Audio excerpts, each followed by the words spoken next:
ए सुना हो का हो? हम जाते हैं बाजारे कुछ लवे हुए के हो। हाँ चाहत रहो का हो लिया देबा कि ना? अब काहे ना ले आई? अच्छा तब सुना सुनावा। सड़िया पंचशील वाली रजौली है आया।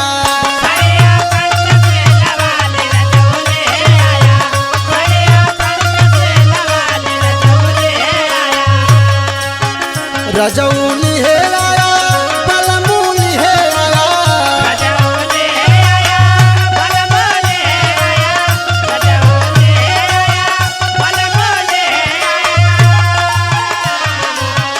चूड़िया नीला रंग वाली रजौली है आया।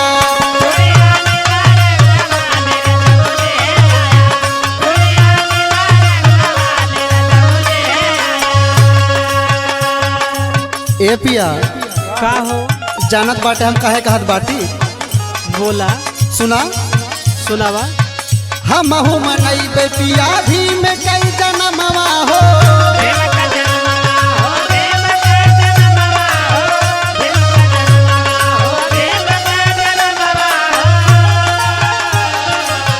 हम हूँ मनैबे पिया भी में कई जन्मवा हो।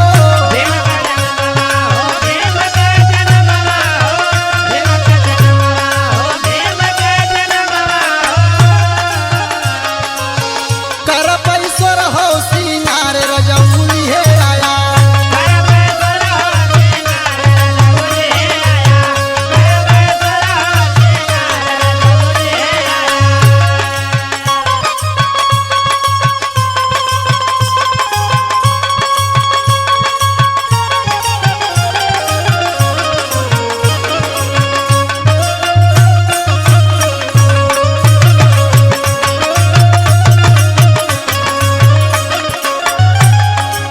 ए पिया सुनावा।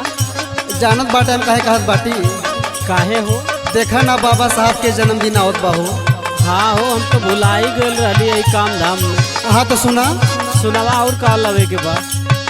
हम हूँ करब पिया भी में कैल रतिया हो।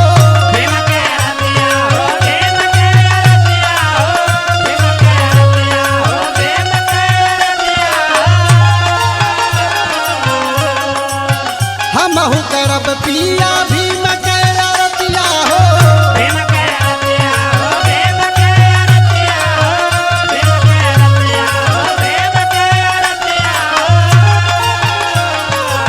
और सुना सुनावा। जइहा फुलवा के थाली रजौली है आया।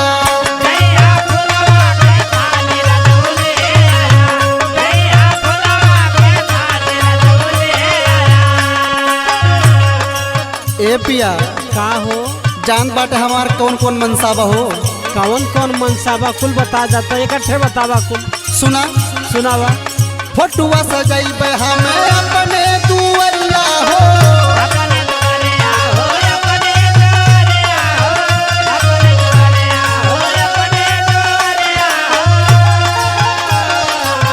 फोटुआ सजैबे हमें अपने दुआरिया हो।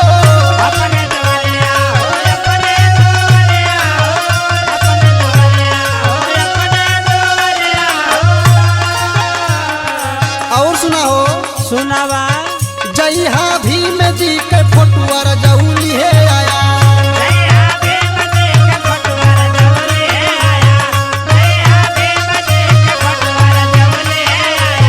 रजौली